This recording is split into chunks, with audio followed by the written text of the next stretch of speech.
Good morning, everyone. I don't think I've ever given the first presentation of the conference, so I'm glad you made it. So good morning. I will speak to you about the state of the art of implementation of INSPIRE at the Czech Geological Survey, and I'm speaking also on behalf of these colleagues, so thanks also go to them.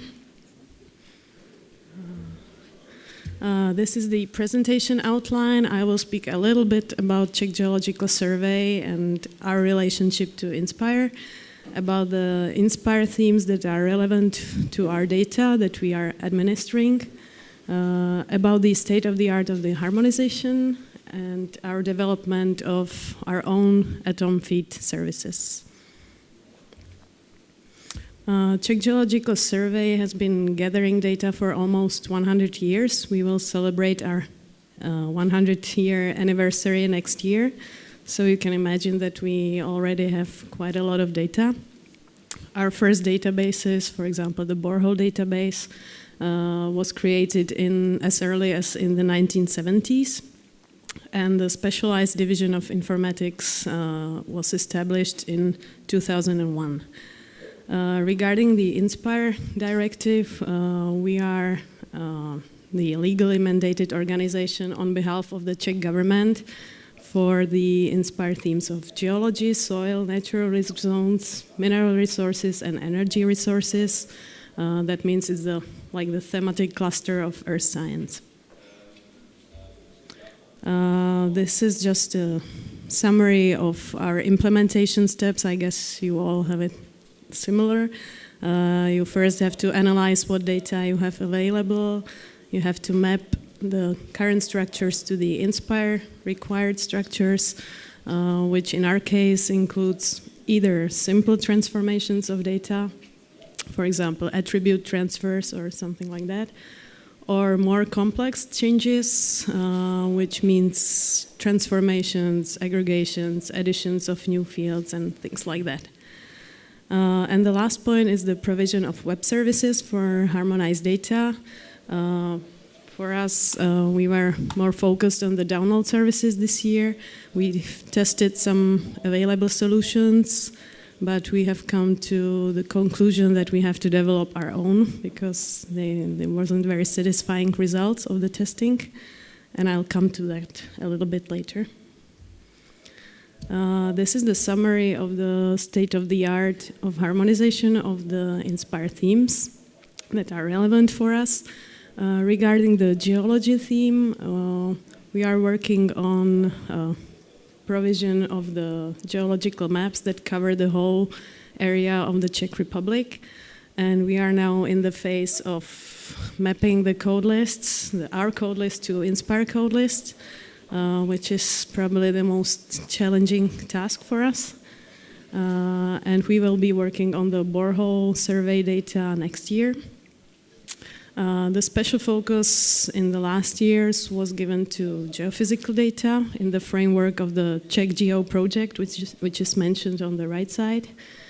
We have a new map application which was made this year, which provides or puts available the geophysical data for geophysical surveys, which corresponds to the INSPIRE data type of campaigns. For seismic, we have well shoots and reflection profiles as INSPIRE measurements. For vertical electrical sounding, we have provided the measurements, also the points and lines. Until the end of this year, we also would like to present the gravimetric data, also surveys and measurements. And in next year, we will work on more geophysical methods, which include magnetometry, radiometry, spectrometry, and petrophysics. Here are some screenshots of the new map application. Unfortunately, it's only in Czech, but should be available in English in, I don't know, 1 month or something. So it includes regional geophysical surveys, local geophysical surveys, which are mostly connected with geological mapping. It's the more detailed geophysical measurements. The seismic data, as I was talking about, well shoots and reflection profiles. and vertical electrical soundings. You can see that the more dense data are in the Moravia part, or southern Moravia. There were some hydrogeological surveys and also surveys for oil and gas, so that's why there are more measurements. Regarding the soil INSPIRE theme, this we haven't tackled with. We are planning to do that next year. Regarding natural risk zones, we have harmonized the landslide layer this year. So it's the INSPIRE data type observed event. And we have calculated the hazard area for a testing area of one map sheet, and now we are trying to do the same for a larger area, for one region where a lot of landslides are happening, and it's also dangerous to live there, so that's why. And also, until the end of this year, we should have the radon index map harmonized and provided for people. Regarding the mineral resources and energy resources themes, we have the layers harmonized, which was done in the Minerals for EU and ProSum projects, which were funded by European Union. But it will have to be worked on still, because energy resources had to be subtracted from the one layer that we have now. And also we have to tackle with the fact that the information about energy resources is confidential in the Czech Republic. And now we are coming to the atom feed download services. We are testing, because Czech Geological Survey is developing its GIS on Esri technologies. So we were logically thinking about using ArcGIS for INSPIRE. But at the time of the testing, which was last year at this time, there weren't very satisfying results, so we come to the conclusion that we have to develop our own atom feed. So a customized solution was developed this year to transform the data from the operational database to INSPIRE GML or Google KML. Practically, it's a set of PHP scripts, and what it does is you make an individual configuration for every data set, and then the piece of code, we call it, link the spatial data with its attribute information from the relational database. Now it's in test phase. We have provided the geological map at 1 to 500K and landslides in the Czech Republic. It should have been publicly available yesterday, but it wasn't. So I cannot give you the address now, but I can maybe put it there later if it's available. And until the end of this year and for the next year, we are planning to validate these services, improve them, because of course they won't be perfect on the first try. And we will create also services for the other INSPIRE themes. Here's how it will more or less look like. We have a web page on our extranet about download services with licensing options and things like that, and you will have a link there to the atom feed, and you could download the data there. So to conclude, we see INSPIRE as an opportunity to consolidate our data store, especially this year for the geophysical data. It's really needed to consolidate and to clean it and to document the data. Then to find out what geodata is available in our country and or other countries via metadata or web services. Also, with the geophysical data, we are now more closely cooperating with the geophysical institutions in the Czech Republic, because they had no idea what INSPIRE is and that they should provide any data. So it was, I think, quite useful. And also we see it as an opportunity to compare our data with neighboring countries, especially with the geological surveys. If we have harmonized data, then we can compare them. across the countries. And also, of course, Inspire lets us work and provide data in a more open way. And it forces us to follow the new technical developments, as you all know. So otherwise we wouldn't do that, I guess. So I see it as a good thing on Inspire. And with that, I thank you for your attention.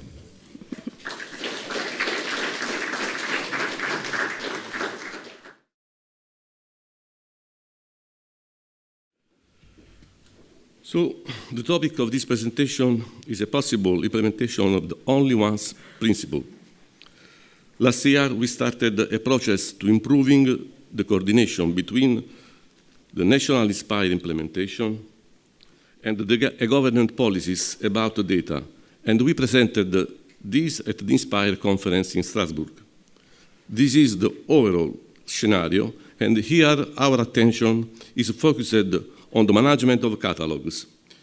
You can see in the right side the area of geographic information and the implementation of Inspire Directive with the national catalog geodati.gov.it, and in the other side we have the generic data, which we can call alphanumeric data, where work the open data catalog dati.gov.it.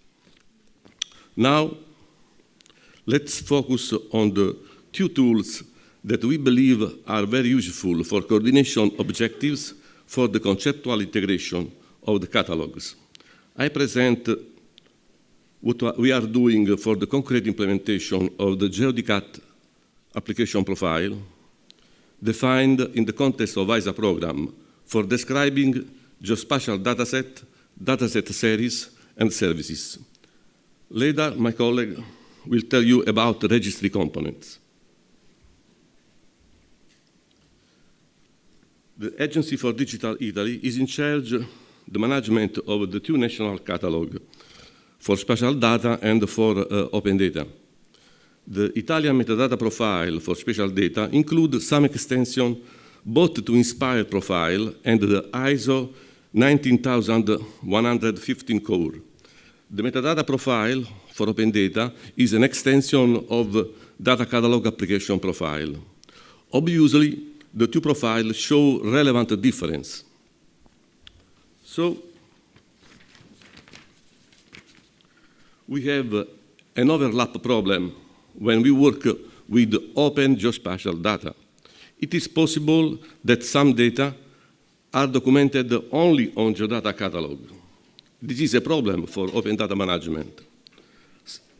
Some data are documented only on data catalog, and this is a problem for Inspire implementation. Unfortunately, more often, the data are documented in both catalog. And this is two problems at the minimum.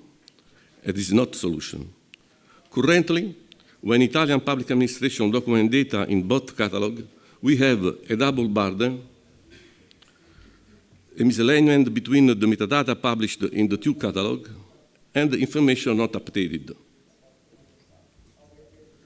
So our work is to plan the solution as a process, and the implementation of the standard Geodicat application profile is one of the actions in the context of the 3-year plan for ICT in public administration, and define the strategic evolution model for public administration system.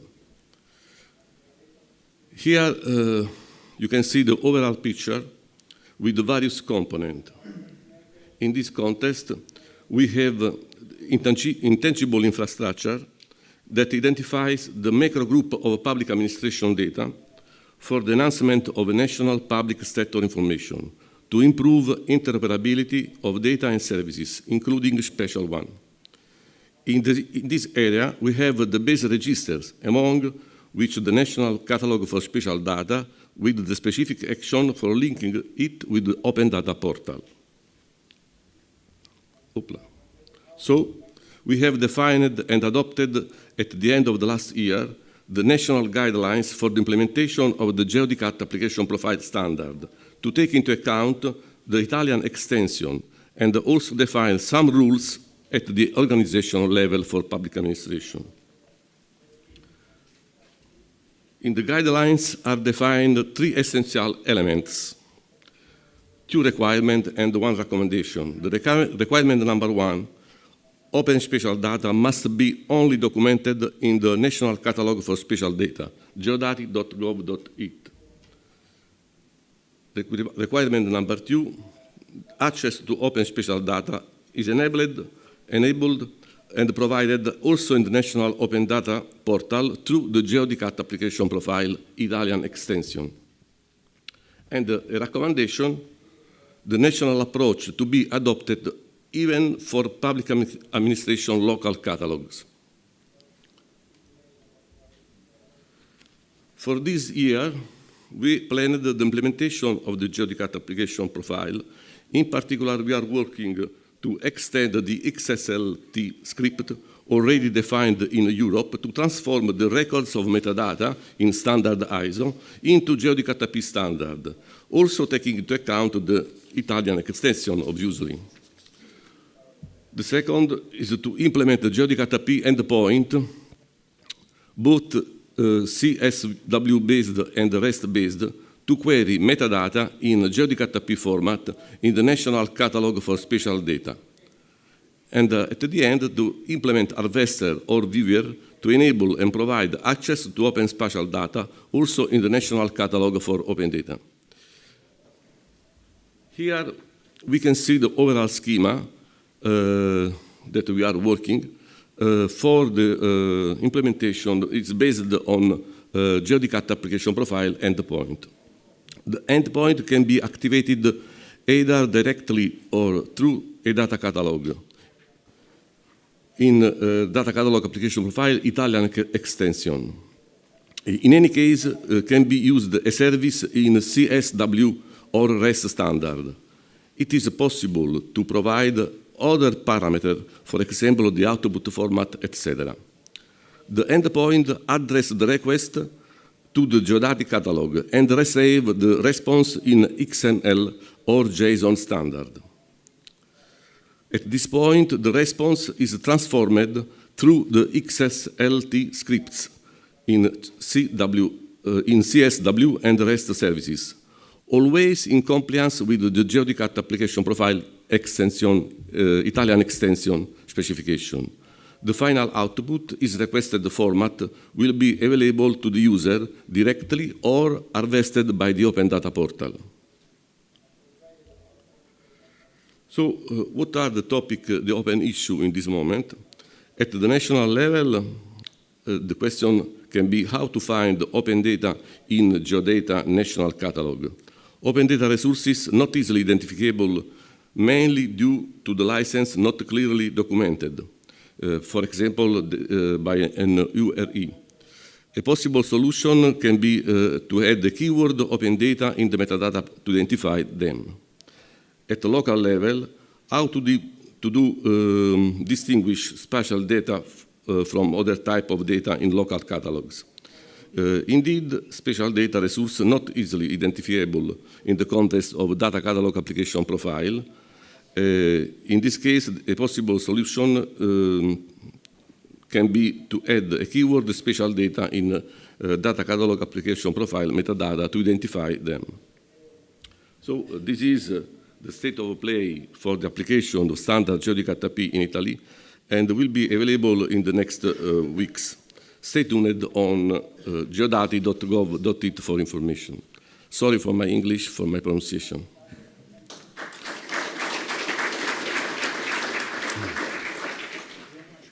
Thank you. Hello, good morning, and thank you for being here. So, in the SPY directive, we have in the Article 4.4, this directive does not require collection of new spatial data. I think that is a little controversial point, and I'm sure that many of you are getting data, and at least this is the situation in my organization. So I'm not going to talk about using Inspire for Inspire. Okay, so provide metadata, services, specifications, and so on. If you are interested in this, my colleague, Paloma Abad, She's going to talk about validation of spatial data sets and service metadata. Okay, next Thursday. I am going to speak about using Inspire for citizens. Okay, so we have created several databases with administrative units, transport network, hydrography. We have created services. We have implemented the data specification of Inspire, and now we have to do something with this, okay? Not only to report. So, for instance, we have used these databases for updating our raster maps. And we are providing our raster maps via WMTS, Web Map Tile Services. We have a mobile application with more than 200,000 installations.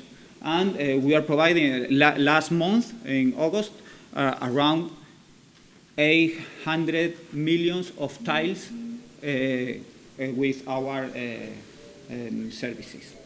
Okay, we have another one for tourism purposes, El Camino de Santiago. Okay, I suggest you to visit. Okay, and for instance, we are very proud of this sample because it's a private website, very famous in Spain for trekking and for hiking, and there are a lot of routes.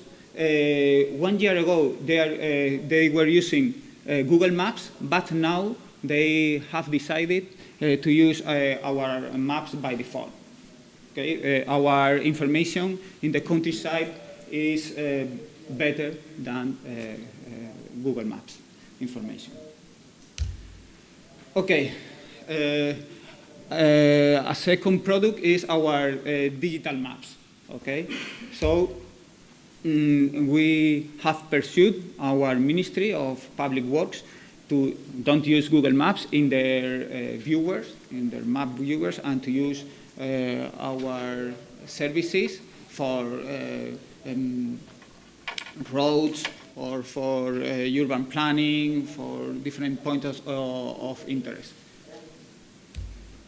And this is not easy to pursue our own Ministry of Public Works, but it's even more difficult to pursue people in the cadastre department, in the Ministry of Finance, to use our digital maps as reference maps for their their official cadastre parcel and their buildings. Okay, but this year they decided to use our maps, and we are very happy. And okay, other use of our vector data regarding addresses and administrative units. We are providing different services, geocoder, reverse geocoder. You can upload Excel file with your directions, and we have a service for to transform these addresses to the coordinates, or we have an API. And finally, regarding vector maps, this is a prototype of the Cartography Institute of Catalonia, and you can see the information using different symbolization, okay, in order to adapt your reference maps to your information. Okay, it's a great prototype. Okay, we have a very important orthophotos and imagery plan in Spain to get this type of information in our country in a collaborative way, and we are providing a viewer. You can compare different orthophotos from different dates. Okay, you can see here the 2014 in the Real Madrid Arena, and in the 50s, that was in the edge of the city. Okay, now it's absolutely in the middle of the city. Okay, and this is a very interesting project. We have implemented a complex process with our orthophotos, and we have created 3D scene in our national parks. Okay, and then in some point of interest, we have flown with drones, and in this point of interest, we have a very impressive scenes, 3D scenes. Okay, in this case, with LiDAR data, because we need to capture LiDAR data to create the digital terrain model and digital surface model, but we can use this information to create a almost automatic map, okay, with automatic classification. In this case, it's the Canary Island government who has implemented this map, or we are using this information for changes detection in different parts for cadastral purposes, or even we have implemented a web coverage service, an INSPIRE compliant web coverage service, and we are using this service to obtain the profile of a route in our viewer. Okay, so it's a clear use of our INSPIRE services. Okay, and finally, in the education sector, we have created some games and some interactive videos with our information to explain some basic concepts, and to provide story maps, in this case, to explain what is a story, and we are using our services, in this case the orthophoto service, to create these story maps. So my conclusion is that INSPIRE is not an obligation, it's an opportunity to provide new services to the society. Thank you for your attention.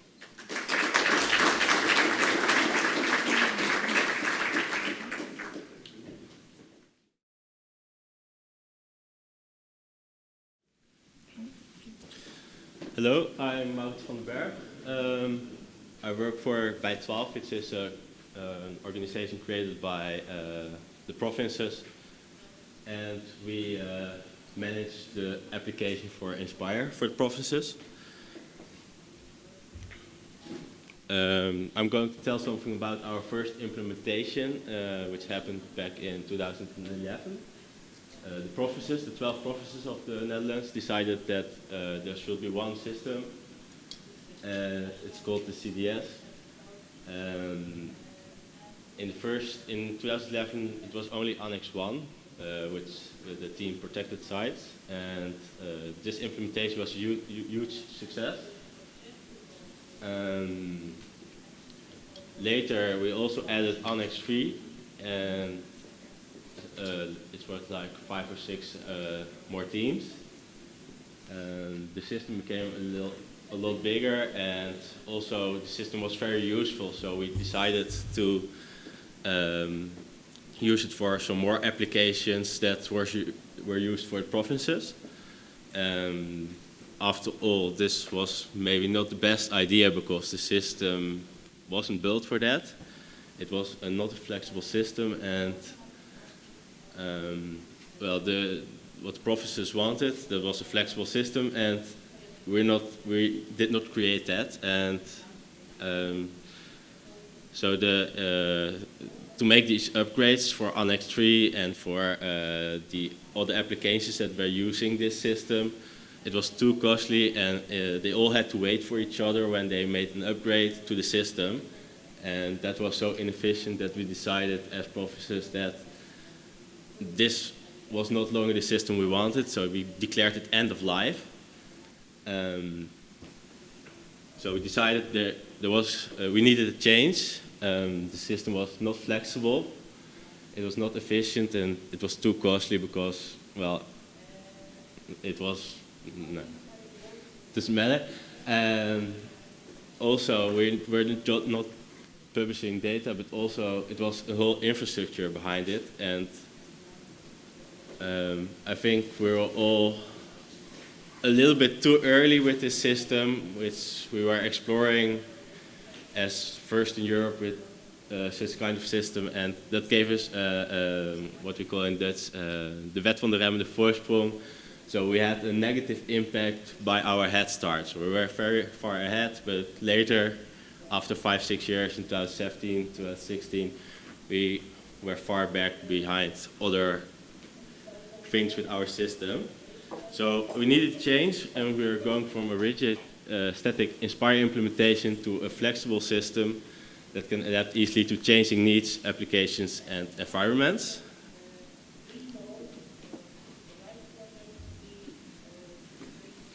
So as I told, the 12 professors decided that the old application was declared end of life in 2017. It's still running now, because we're now in 2018 and we're building this new CDS 2.0.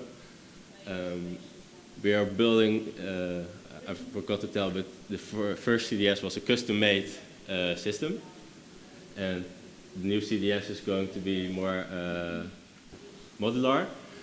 We're using FME for the ETL street, and then to publish our service, we're going to partner up with PDOK, which is another governmental organization in the Netherlands, which does also publish the services for other governmental organizations. Here I have an architecture scheme of the new CDS 2. On the left side you can see the source data that we are using, and the yellow black blocks are the components of the new system, which is FME for the ETL part, and on the bottom you see the NGR, which is the metadata part, which is also a thing that we are outsourcing then, or more or less, and PDOK, which is to publish our services. And to go back, what's different from CDS 1 to CDS 2? In the CDS 1 we had the provinces had all their own source data, which were all unique and different between the 12 provinces. And in CDS 2, all the data is going to change. We're going to harmonize them at the source. So the provinces should change the data. And we're not going to do it anymore in a system, a custom-made system, but we're going to minimalize the FME part, the ETL part, so it's better manageable for our organization and for the provinces after all.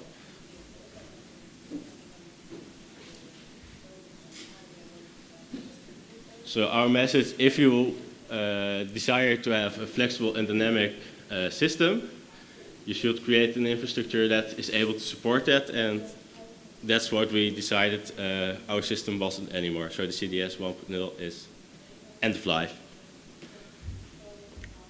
And that was my presentation. Thank you.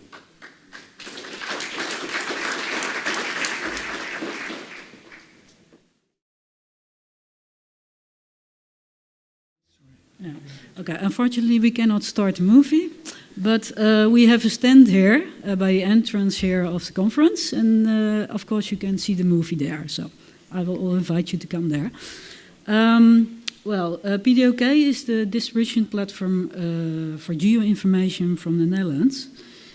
The public bodies the data providers are giving us the data, and we make web services and atoms and downloads and APIs, and then it's available for everybody.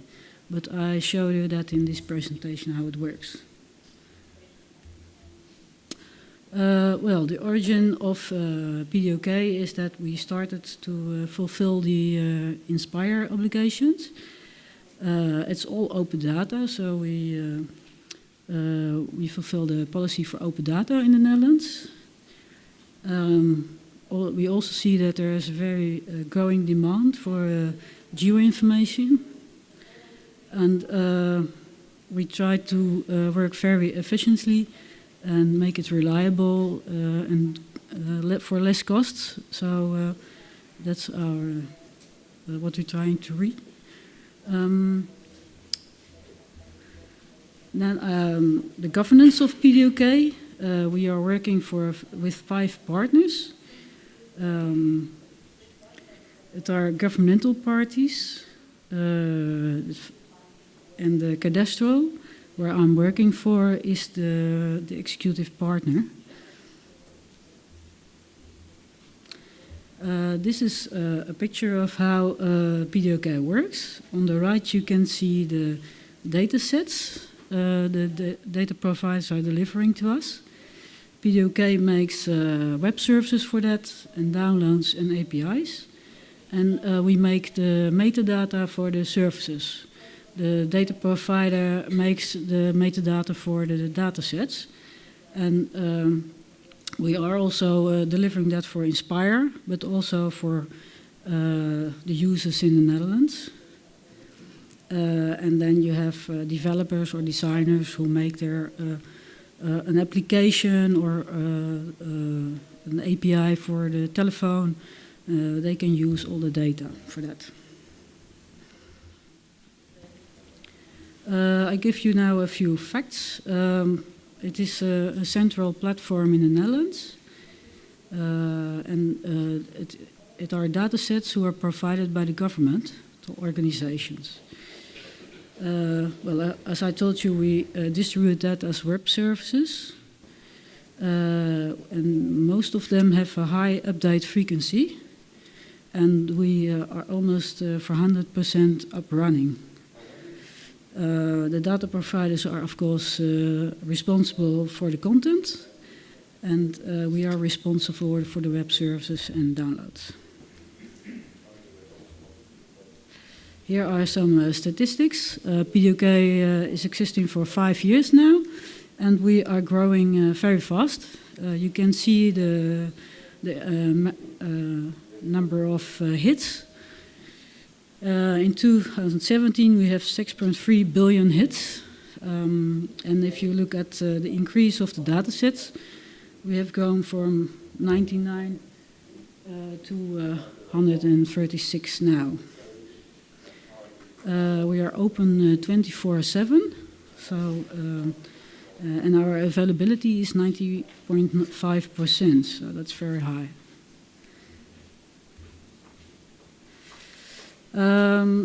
Well, of course, the citizens and the developers want to use the data, and for that we have a PDOK website, and we have also a viewer. I will show you that later on. And we make APIs, and the National Geo Register for metadata is also a part of PDOK. And of course, we are harvested by the INSPIRE Geo portal from Europe. This is the website from PDOK. The last 5 years it was orange, but we changed it in June. So now we are blue. This is an example of a dataset, how it is shown on the website. This is the building dataset. On the right you can see how you can start up the web services. And on the left, you see the web service we have, WMS and the WFS. And this is a harmonized Inspire dataset. Here you see the PDOK viewer. The blue mark on the building is the cadastre from the Netherlands, the building, of one of the buildings. We have a few. And you see some information about the building on the right. And this is another viewer. It's also using PDOK data and web services, but it's another viewer, and you see more detailed information about the building. And this is the NGR, the National Geological Registry from the Netherlands. Here you can find all the metadata, not only from PDOK, but also from the entire country for geo information. So the metadata for services and for dataset. The NGR is harvested by Inspire, and this is the Inspire Geo portal. And you can see the Netherlands in the middle. And this is, for example, the same building Inspire dataset I showed you before, and this is how it is shown on the Inspire Geo portal. Well, we find it very important to have a connection with our users because it's open data and free. You don't have to register, so we don't know exactly who are our users. And this is a forum. It was the PDOK forum, but now we made it the Geo forum, so we make it bigger. And we try to be in connection with our users in this way. We also find the quality of our services very important, so we have many ways to check if the quality is okay from our services, but also for our availability and performance.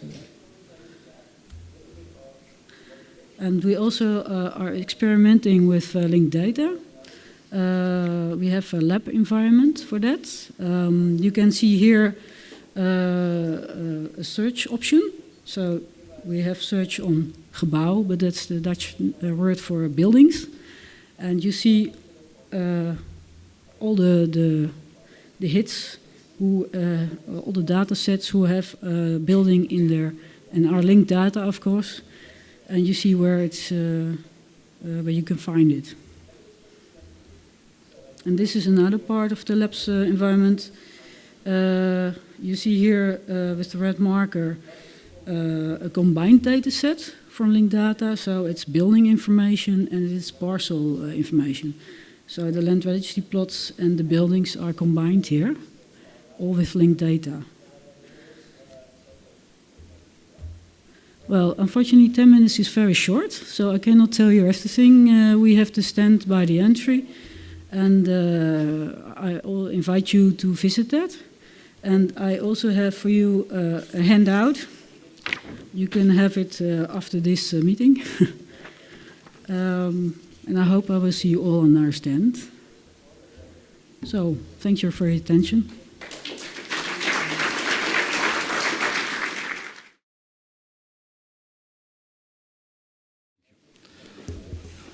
Good morning to everybody.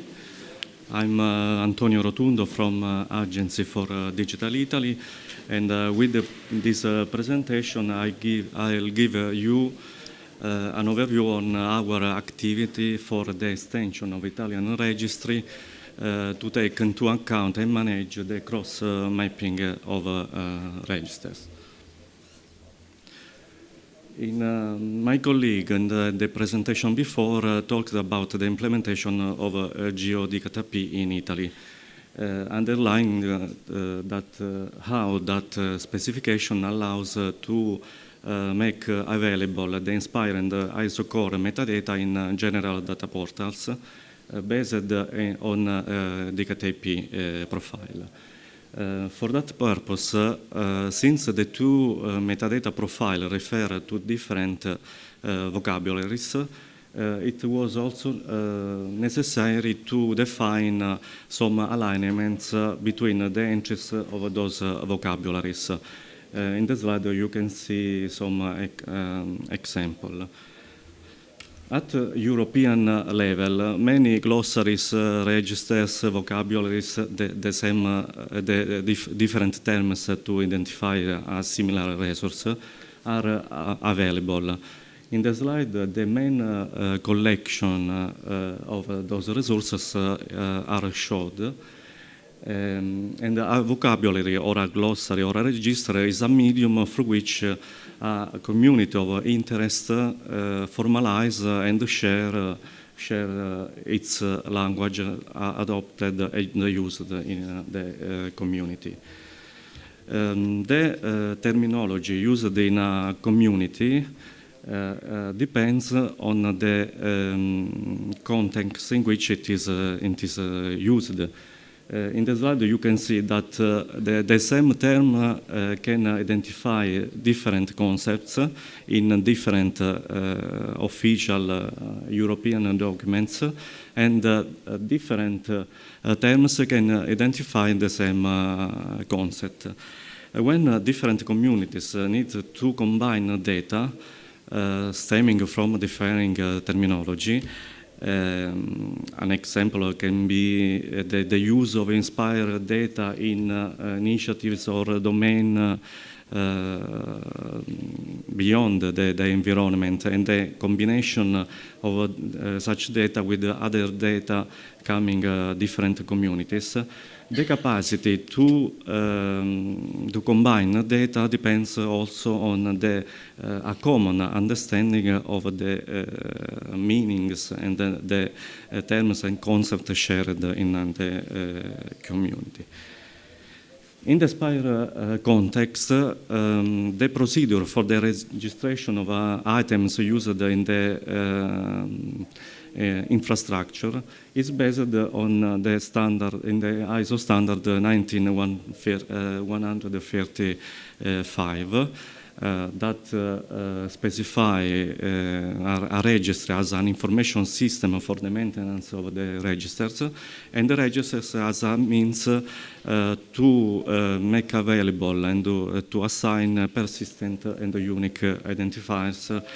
One of the benefits underlined in the standard is that the register can be a means for recording and making publicly available different names, equivalent names of items used in different communities, application areas, and etc.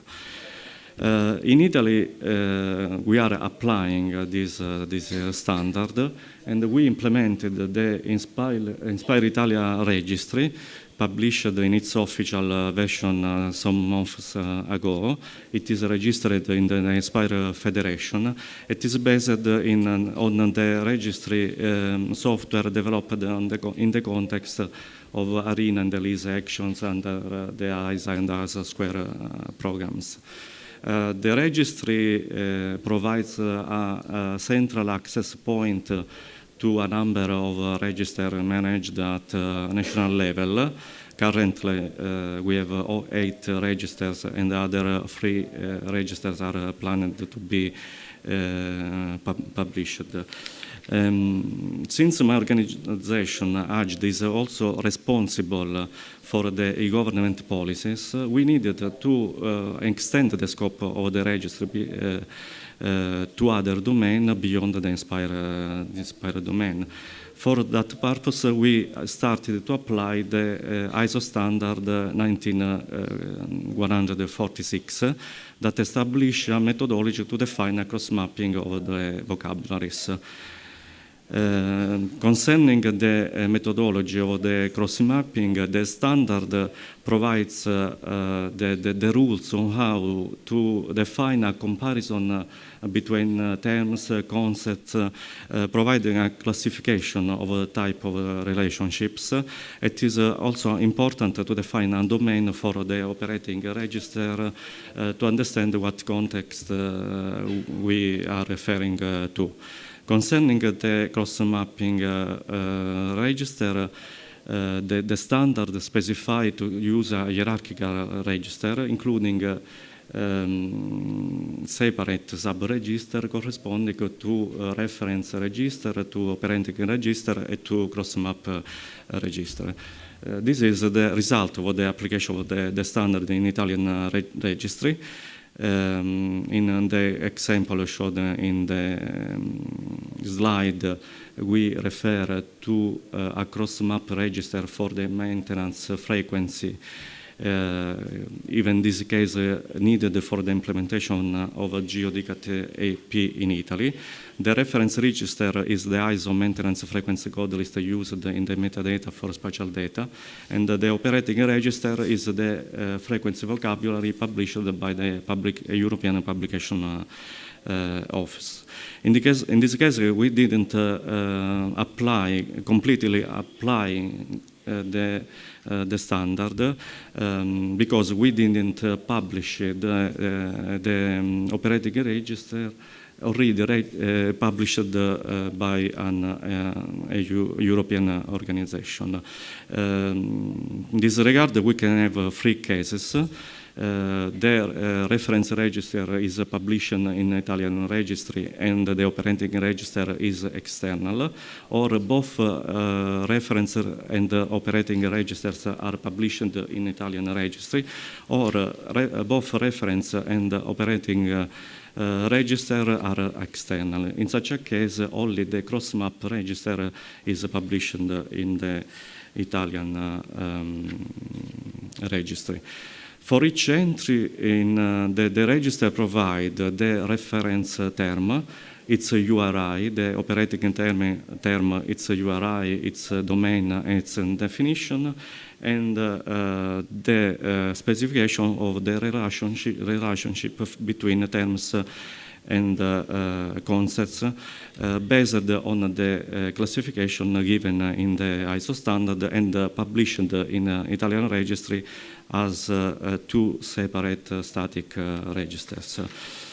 The conclusion, the coordination and integration of the INSPIRE implementation and e-government policies are action recommended in several official European documents such as the Commission report on the implementation of INSPIRE directive, or the last e-government action plan, or the new European interoperability framework.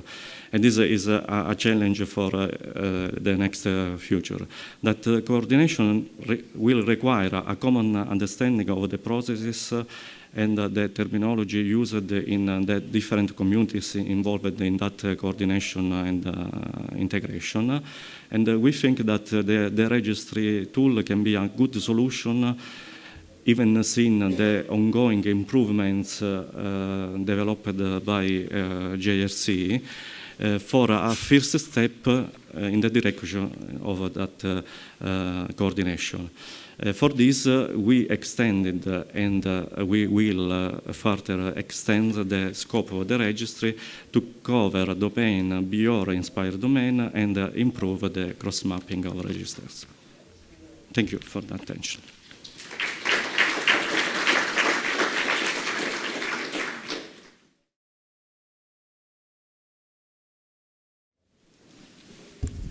So, good morning, ladies and gentlemen. I apologize that I will go from broad spectrum of the previous speakers to focus on a very narrow topic, because I work for Land Survey Office and we deal with Annex 1 teams, which, as you know, are already done, of course. No problem, really, in there, except not really. So what I would like to focus on is one obligation we are given by directive, which in short says that member states should decide on mutually decide on single representation of objects which cross the border. That presumes that the member states were already able to decide on such mutual representation inside the country. I'm not sure if it's true, but still it's obligation. And implementation rule gives us a tool how to do it. It introduces so-called network connection type, which is basically a point which points to connected features. There is also a nice study about the problem of cross-border features in a document which is not aimed at us as implementers, but at the developers of technical guidelines. In its Annex B, there is a discussion about management of connections and international boundaries. So, first feature which comes in mind when we are talking about mutual features for two or more dataset or countries are, of course, the international or dataset boundaries. In Czech Republic, international boundaries are maintained and documented by Ministry of Interior, which runs also a pretty simple but very informative website which documents the state boundary both in Czech and in German. This website includes all the measurements which were done on state boundaries, all the vertexes of state boundaries and so on, all the segments. You can find there also the surveying documents. So we can safely say that state boundary for Czech Republic is known. But sometimes this boundary could be defined, for example, as an intersection of some line with central line of water course, which then brings some complications. Here you can see that we have several measurements of state boundary, and that's another difficulty. Yeah, of course, not only those surveying planes, but also the lists of coordinates of vertexes are available. So all is well so far. But there are still some issues with boundary representation in datasets, because we are talking about national geodatabases or whatever, which are not usually the most detailed of all data available. So here comes some complications with this mutual decided representation in geodatabases. First of all, there is temporal aspect, because some measurements could be pretty old and do not that much correspond to current status. And there may be available fresh measurement, but with one which is not still recognized by international treaty, and so for some uses it could not be used. And then it depends on the specific data set, what is legally allowed to use there, and so on. Also, when we are talking about not the most recent measurements, we are often dealing with national coordinate systems, which are based on 19th century triangulation. So not always transformations, exact accurate transformations are available or implemented in GIS softwares. So we can get, even from the same measurement, we can get in two quite a bit different ETRS coordinates from two member states, even if the initial measurement was the same. But then, of course, there comes the LOD, the detail of the data sets which should be connected on the boundary, because when on one side you have 1 to, let's say, 10,000, forgive me this simplification, scale database, and on the other side you have 1 to 25,000 scale database, they see the boundary quite differently. And then what I mentioned, when water courses somehow are involved in forming a boundary, they are very irresponsible and they refuse to stay in the same place. So that's also a complication a bit.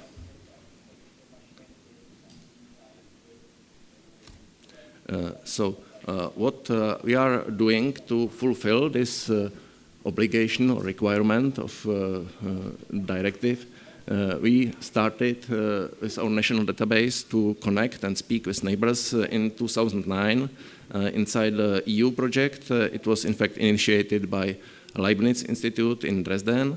So we started to talk with GOSN in Saxony, and we found some 171 connecting points. Then we somehow forgot about updating, so we are talking about it now. Later we transferred this experience to another German state, the Bavaria, where the cooperation is really, really good. I would like to thank the colleagues from Bavaria, if any are present. It's a really nice experience.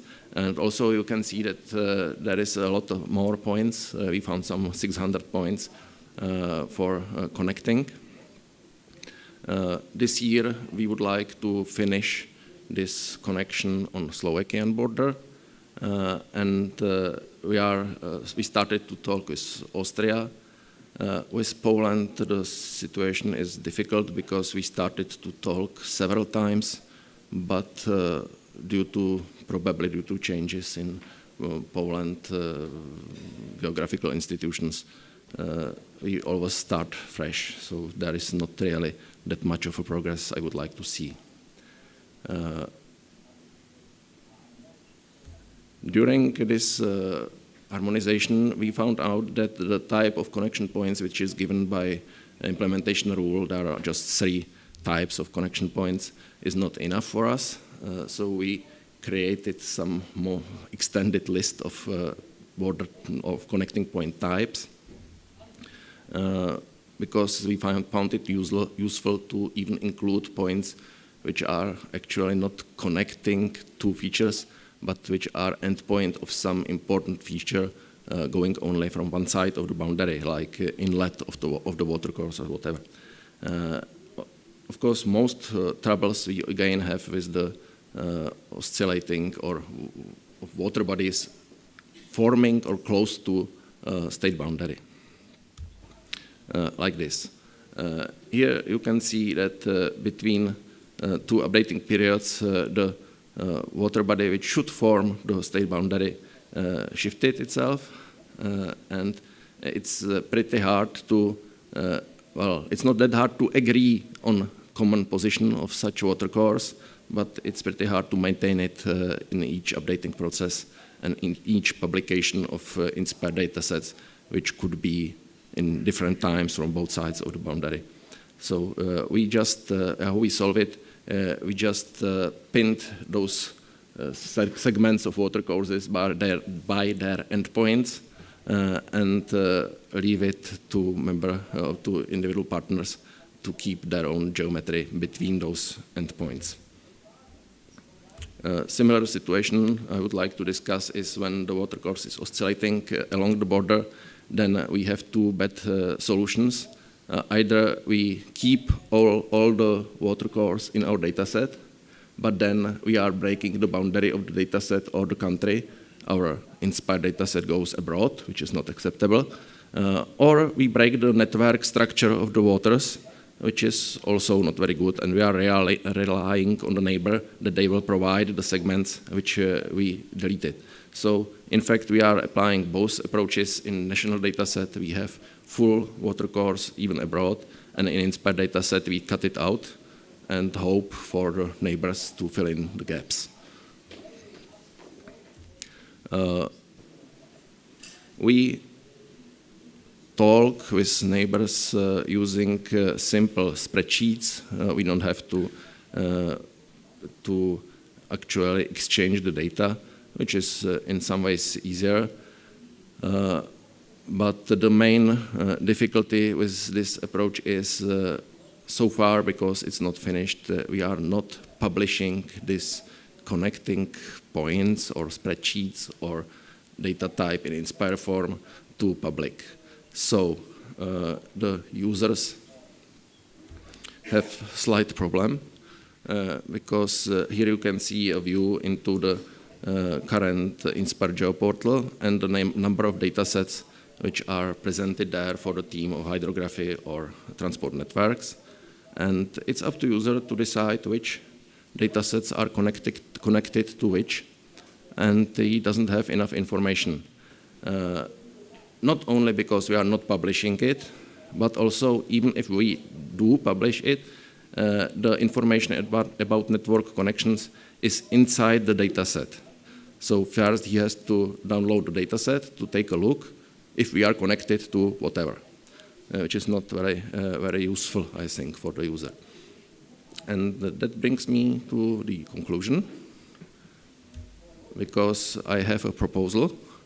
I think that network connection elements, because of their nature, are actually a description of data set, not the data itself, and should be dealt with as a metadata set. And then it would be very nice if such metadata data set could be available outside of the data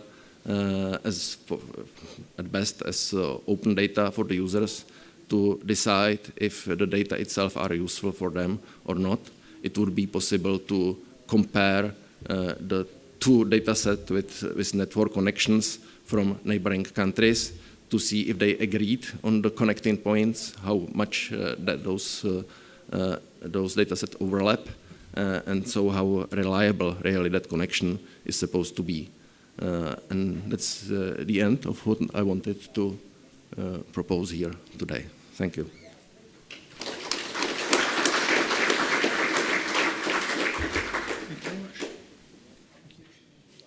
Hello, my name is Rink Kruk and I'm working for the National Mapping Agency of Belgium. I remember from last year a presentation or several presentations about making links. It's about the last presentation about making connectivity between cross-border data sets. And I also know that in the ELF program there have been tools developed, amongst others by the Dutch Cadastre, to help linking cross-border data sets. But I also understood that it is quite tedious work to make these data sets connect. So are you using that tool, and what is your, and if you don't, or if you do, what is your opinion about this available tool? Yeah, okay. I just had to cut the presentation short, so I was not talking about it. Yes, we are aware of this tool, but as we said during the ELF implementation, the tool is really useful for connecting two data sets in INSPIRE format, or better in S3 format, if you have them. But in our workflow, we don't really have the INSPIRE data sets. What we do have is a Oracle database or whatever, when we store national data, and then some automated process follows, which produces the INSPIRE data, and their output, no more manual process is done on INSPIRE data. So in this workflow, this connecting tool somehow didn't fit. I think it could be useful for end user when he gets the two data sets. But for us, we really didn't find some good use, and even from our experience, it's not just the use, you put some automated process on the two data sets, because we have to sit at one table and discuss when the connection is not found. Is it because somebody forgot to implement some feature there, or what was the problem that there is not a connection? So for us, we didn't find that tool too useful.